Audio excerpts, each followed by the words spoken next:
Hello, ladies and gentlemen. Well. It all comes full circle, doesn't it?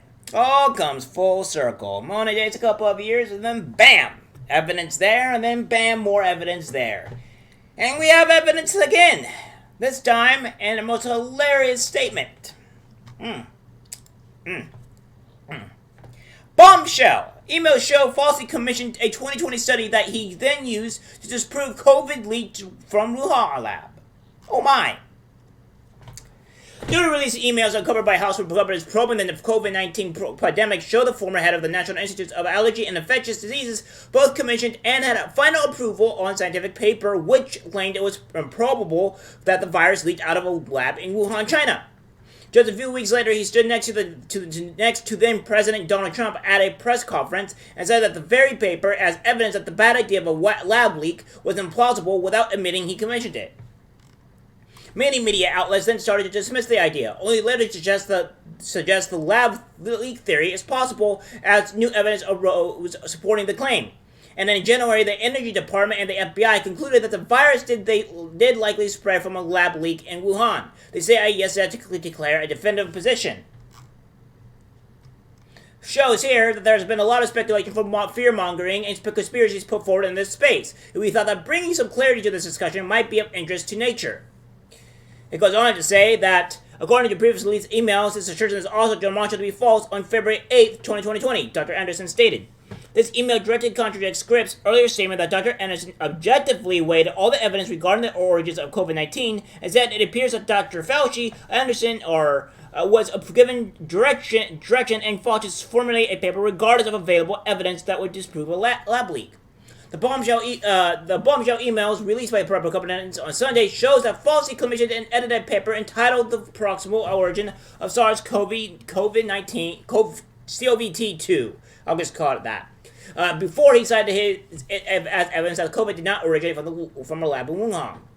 It was written just 4 days after Fauci and his NIH boss, Francis Collins, held a call with the authors to discuss reports that COVID may have been leaked from a genetic testing lab in Wuhan and may have been intentionally genetically manipulated.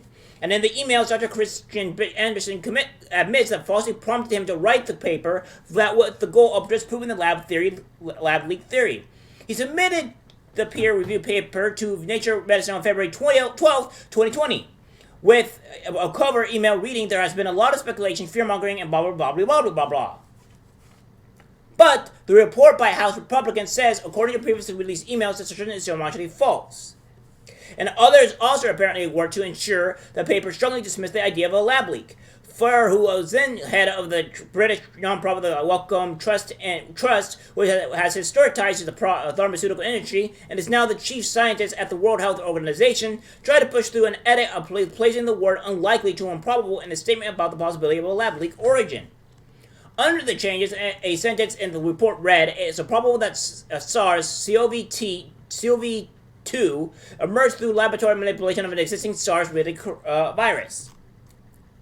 Still, even with the edits, Collins emailed Fauci expressing dismay that the proximal origin which they saw prior to the publication and were given the opportunity to edit did not squash the lab leak hypothesis and asked if the NIH could do more to put down the lab leak hypothesis. They were House Republicans write in a report. The next day, Dr. Fauci cited proximal origin from the White House podium when the active COVID leaked from a lab. He said that at the time, there's a study recently where a group of highly qualified evolutionary biologists looked at the sequence in bats as they evolved and the mutations that it took to get to the point where it was now. It is totally consistent with the jump of species from an animal to human, he said. So the paper will be available, Fauci continued. I don't have the authors right now, but we can make it available to you. Ted Cruz recently told the Conservative Political Action Conference that Fauci ought to be prosecuted for allegedly lying about COVID's origins.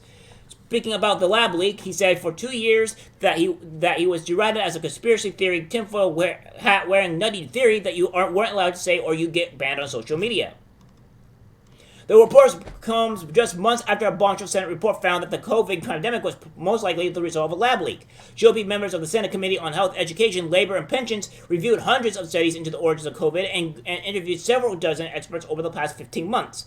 Writing in the report, they concluded, based on the analysis of publicly available information, it appears reasonable to conclude that the COVID-19 pandemic was more likely than not the result of a research-related incident.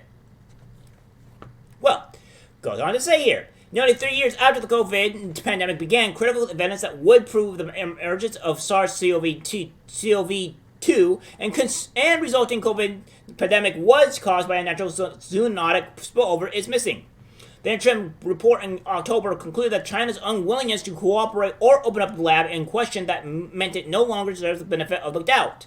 They said the lack of transparency and collaboration from China prevents reaching a more definitive conclusion, the Senate committee adds. The hypothesis of a natural zoonotic origin no longer deserves the benefit of the doubt or the presumption of accuracy. More recently, a report from the U.S. Office of Inspector General found that the NIH did not properly review whether tests in Wuhan involved dangerous pathogens with pandemic potential.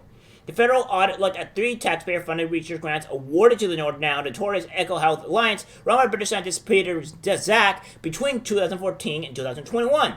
It found the National Institutes of It found the NIH and EcoHealth failed to understand the nature of the research conducted, identify potential problem areas, and take corrective action.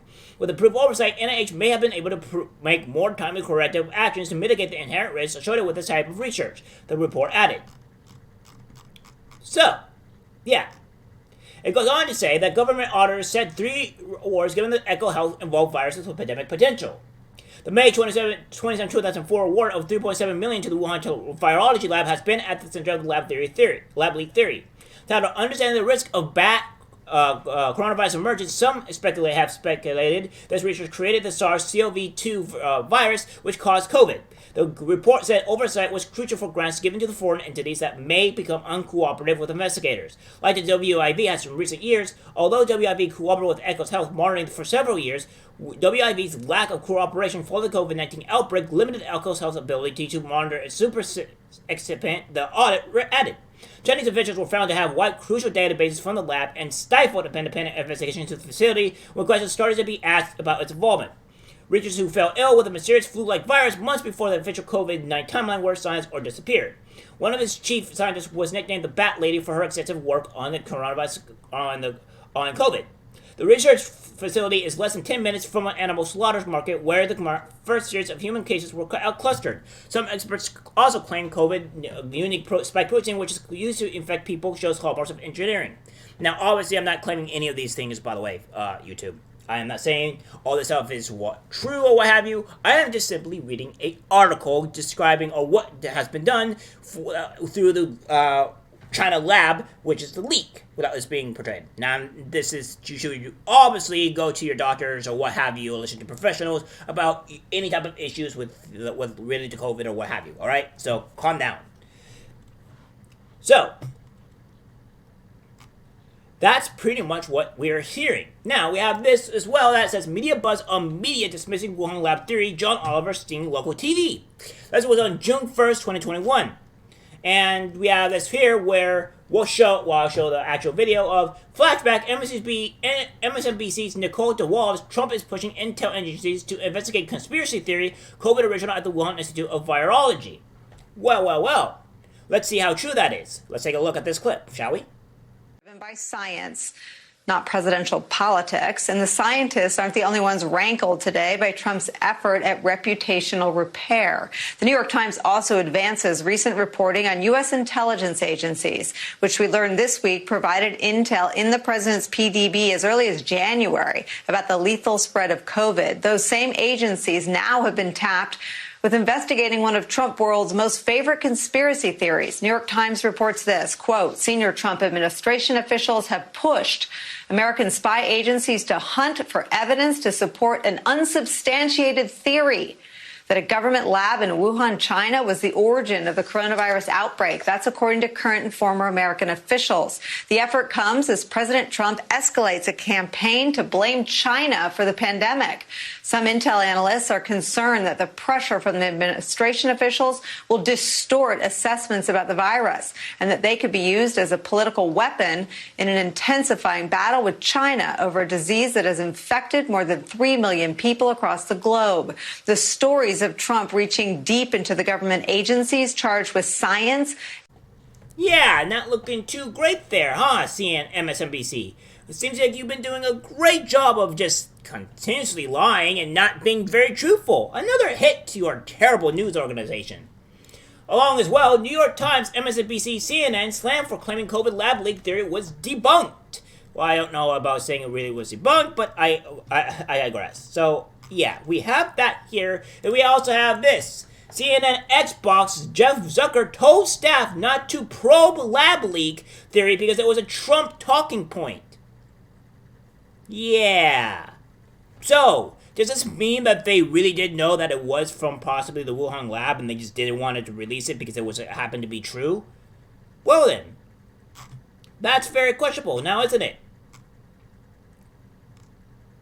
So it goes on to say here, it's kind of crazy that we didn't chase it harder. Mentioning with news organizations including CNN, the New York Times, MSNBC, and others have been polluted in recent days following a recent government report that concluded that an accidental leak for a Chinese laboratory is the most likely explanation for the COVID outbreak. In the next weeks and months for the pandemic, prominent media personalities, public health officials, and elected officials from the Democratic Party dismissed the lab leak theory as debunked, with some suggesting it was a race to even discuss the topic. The Post sought comment from CNN and Zucker.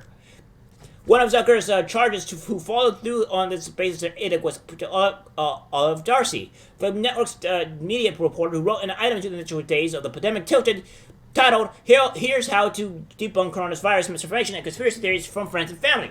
While the coronavirus pandemic has isolated family and friends inside their homes, it has many cases increased online over-the-phone communication with loved ones. But in some cases, relatives and friends share poor information. Whether it's bad science related to how to prevent the virus, debunk rumors about cities being put on lockdown, or conspiracy theories about the origin of COVID-19, he wrote. Yeah. So, yeah, and we have this as well that says, while any restraint on misinformation is not ideal, misinformation to a public health crisis has an especially dangerous element to it. Fareed Zakir, the host of CNN's Fareed Zakir's GPS, said during a broadcast that the far right has now found its own virus conspiracy theory when discussing the lab leak.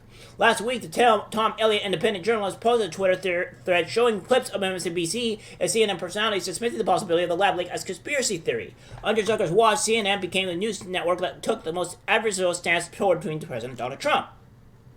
So yeah, last year Zucker was forced to resign as CNN president after it learned how he had been carrying on a consensual years-long relationship with his top marketing officer, Alison Gollust. It all comes full circle. So yeah, that's what's been going on, guys. So maybe the first thing that we should do is maybe not listen to media. That's the first thing. Maybe not listen to what the Democrats are saying, and maybe don't silence information from people. Notice what's been going on so far. When the more you silence people, the more things that you don't get the information out there. And in terms of some things turn out to be true, whatever, being able to say things is a huge plus, because if you can say these things, we can bring out discussion. We bring out ideas or possible things that we could solve, or bring conspiracy theories that may possibly be the case, which we can go investigate. Silencing us just means one thing. You want to control, or you just know that is truth. And so far, the silencing part has not been working out in your guys' favor. Oh well, I guess that's the consequences of silencing people. Alright guys, that's it for the video. Like, subscribe, share. As always, take care.